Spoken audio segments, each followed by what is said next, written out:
Malam itu, di lereng Gunung Lawu, awan hitam menggantung berat di langit, menutupi rembulan yang biasanya menerangi desa-desa di sekitarnya. Angin dingin yang tajam seperti sembilu menusuk setiap pori kulit, membuat setiap orang yang berada di luar rumah terpaksa merapatkan jaket atau selimut tebal. Namun, dalam suasana hening itu, suara langkah cepat seorang pria terdengar menyusuri jalan setapak yang mengarah ke hutan lebat, seolah tak gentar oleh cuaca dingin yang menyergap. Pria itu bernama Wira, seorang petani yang tinggal di desa kecil di kaki Gunung Lawu. Wira adalah pria paruh baya yang selama bertahun-tahun menjalani hidup dengan penuh kesederhanaan. Namun, nasibnya yang buruk terus membayanginya selama beberapa tahun terakhir. Hasil panennya merosot tajam, hutang mulai menumpuk, dan keluarganya pun dirundung penyakit yang tak kunjung sembuh. Keadaan ini membuat Wira terdesak, hingga pada akhirnya dia merasa tak ada jalan lain yang bisa ditempuh selain mencari bantuan dari cara-cara yang tak lazim. Sore hari sebelum malam yang penuh misteri itu, Wira duduk termenung di pinggir ranjang kayu sederhana di rumahnya. Pikirannya kalut melihat kondisi anak sulungnya yang terbaring lemah tak berdaya di atas tempat tidur. Pandangan matanya kosong, dan hatinya dipenuhi kecemasan yang mendalam. Di sisi lain, istrinya, Rati, mencoba menguatkan suaminya dengan kata-kata penghiburan, meski dia tahu, di lubuk hatinya, bahwa kondisi mereka kian memburuk. "Kita sudah berusaha, Mas," kata Rati dengan suara lemah sambil merapikan selimut anaknya. "Mungkin ini ujian dari Tuhan. Kita harus lebih sabar." Namun, Wira merasa sabar sudah tak cukup lagi. Setiap usaha yang mereka lakukan selalu berakhir dengan kegagalan. Panen yang dulu cukup untuk kebutuhan sehari-hari, kini bahkan tak mencukupi untuk sekadar menyambung hidup. Hutang pun semakin menggunung, dan penyakit misterius yang menyerang anaknya seolah menjadi puncak dari semua penderitaannya. Suatu hari di pasar, Wira mendengar cerita dari seorang dukun tua tentang sebuah tempat di lereng Gunung Lawu. Tempat itu, katanya, menjadi awal mula dari cerita-cerita mistis dan pesugihan. Pesugihan, sebuah cara untuk mendapatkan kekayaan dengan bantuan makhluk gaib, meski konsekuensinya amat berat.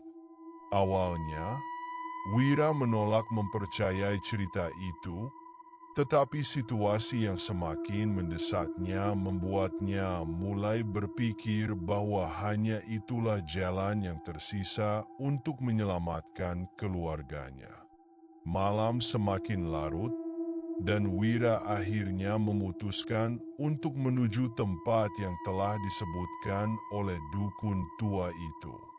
Jalan setapak yang ia lalui semakin menyempit dan semakin dalam ke arah hutan lebat.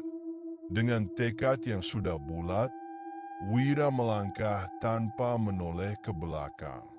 Di tengah kegelapan malam, hanya suara angin dan langkah kakinya yang menemani. Setelah berjalan cukup lama, Wira akhirnya tiba di sebuah gua kecil yang tersembunyi di balik rimbunnya pepohonan. Gua itu tampak begitu sunyi dan menyeramkan.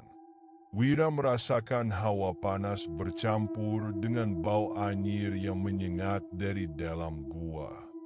Suasana mistis begitu kuat menyelimuti tempat itu, seolah waktu berhenti di sekitarnya. Dengan tangan gemetar, Wira menyalakan dupa yang ia bawa, mengikuti instruksi dari dukun tua di pasar.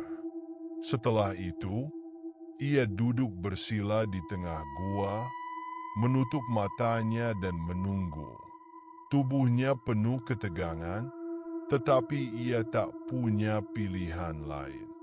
Dalam heningnya gua yang menyeramkan, suara gemerisik terdengar, semakin lama semakin dekat. Suara gemerisik itu seolah-olah berasal dari kedalaman gua yang tak terjangkau oleh pandangan mata. Wira membuka matanya perlahan, dan di hadapannya muncul sosok hitam besar dengan mata merah menyala. Sosok itu tampak mengerikan, dengan taring tajam menyembul dari mulutnya. Makhluk itu adalah siluman penjaga pesugihan, makhluk yang telah hidup selama ribuan tahun dan dikenal sebagai penguasa lereng Lawu. Apakah kau siap menerima kekayaan yang kau inginkan? Tanya siluman itu dengan suara serak, dalam, dan menggelegar, seolah-olah suara itu berasal dari dunia lain. Wira menelan ludah, tubuhnya gemetar. Aku ingin kekayaan. Anak dan istriku menderita. Aku tak punya pilihan lain, jawabnya dengan suara yang penuh keraguan. Siluman itu tersenyum menyeringai, memperlihatkan taringnya yang tajam. Kekayaan bukanlah pemberian tanpa harga, manusia.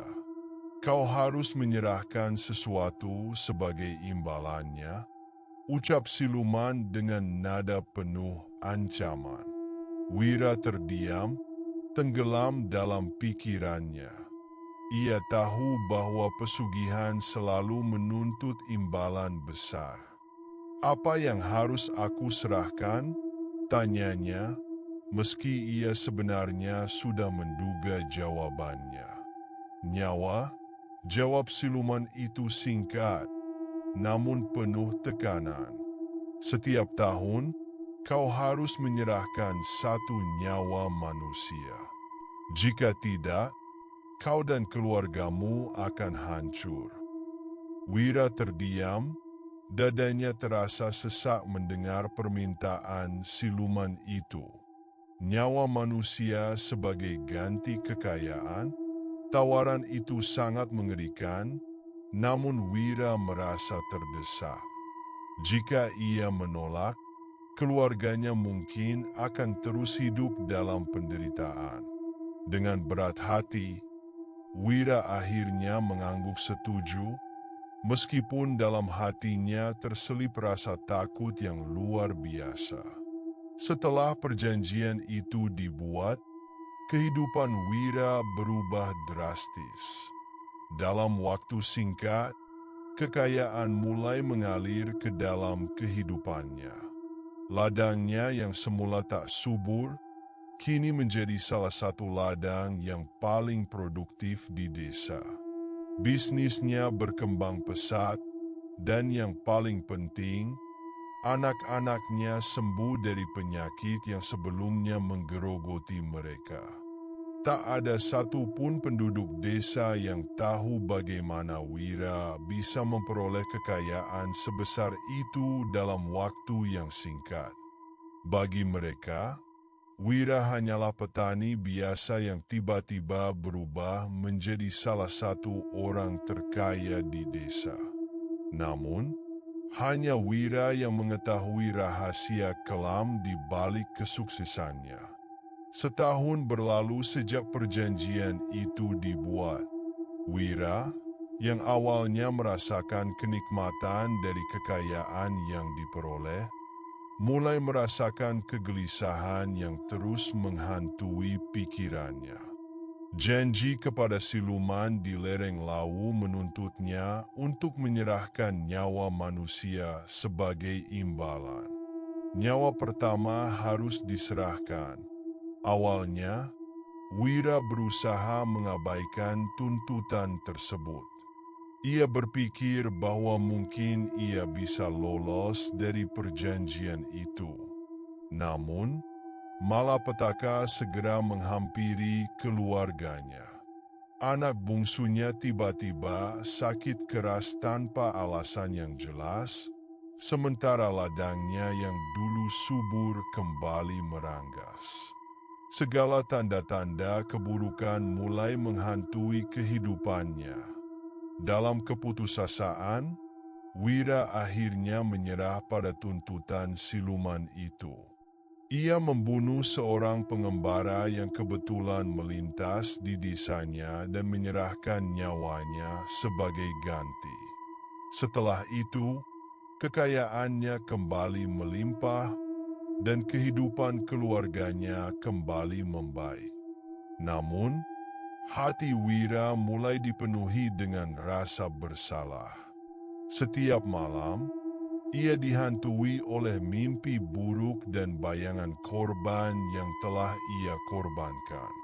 Tahun demi tahun berlalu, dan Wira terjebak dalam siklus yang mengerikan.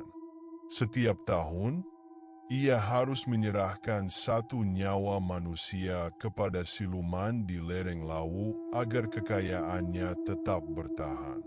Ketika tiba saatnya untuk menyerahkan nyawa berikutnya, Wira selalu merasakan ketakutan yang semakin mendalam. Setiap korban yang ia serahkan semakin memperburuk perasaan bersalah yang menghantuinya. Hingga suatu hari, rahasia kelam yang selama ini disimpan oleh Wira akhirnya terungkap. Rati, istrinya, tanpa sengaja mendengar percakapan antara suaminya dan siluman itu. Dengan ketakutan yang mencekam, Ratih memohon kepada Wira untuk menghentikan semua ini. Ia tahu bahwa pesugihan itu telah membawa kutukan yang tak terhindarkan dalam hidup mereka. Namun, Wira tak lagi bisa menghentikannya. Siluman itu telah terikat dalam kehidupannya, dan jika ia mencoba menghentikan perjanjian tersebut, nyawa keluarganya akan menjadi taruhannya. Pada suatu malam purnama yang gelap, Wira kembali pergi ke gua di lereng Gunung Lawu. Namun, kali ini ia bukan datang untuk meminta kekayaan, melainkan untuk menghentikan kutukan yang telah merusak hidupnya. Dengan penuh keputusasaan, ia memohon kepada siluman itu. "Ambil saja nyawaku," kata Wira dengan penuh penyesalan. Sosok hitam besar itu hanya tertawa. "Sudah terlambat, manusia. Kau tidak bisa lari dari perjanjian yang kau buat." Dalam sekejap, Wira merasakan tubuhnya ditarik ke dalam kegelapan yang begitu pekat. Jeritannya menggema di dalam gua, sebelum akhirnya hilang ditelan angin malam yang menyelimuti lereng Lawu. Keesokan paginya, warga desa menemukan tubuh Wira tergeletak tanpa nyawa di tepi hutan. Tak ada yang tahu pasti apa yang terjadi pada dirinya. Namun, cerita tentang pesugihan di lereng Gunung Lawu kembali menyebar, mengingatkan bahwa kekayaan yang diperoleh dari jalan gelap akan selalu menuntut bayaran yang sangat mahal. Pesan moral: kisah tragis Wira dan pesugihan di lereng Gunung Lawu mengajarkan sebuah pelajaran penting, bahwa kekayaan yang diperoleh melalui cara-cara yang tidak benar akan selalu datang dengan konsekuensi yang mengerikan. Tidak ada jalan pintas untuk mencapai kebahagiaan yang sejati. Meskipun terkadang hidup memberikan cobaan yang berat, Memilih jalan kebenaran adalah satu-satunya cara untuk menjaga kebahagiaan yang tulus dan abadi.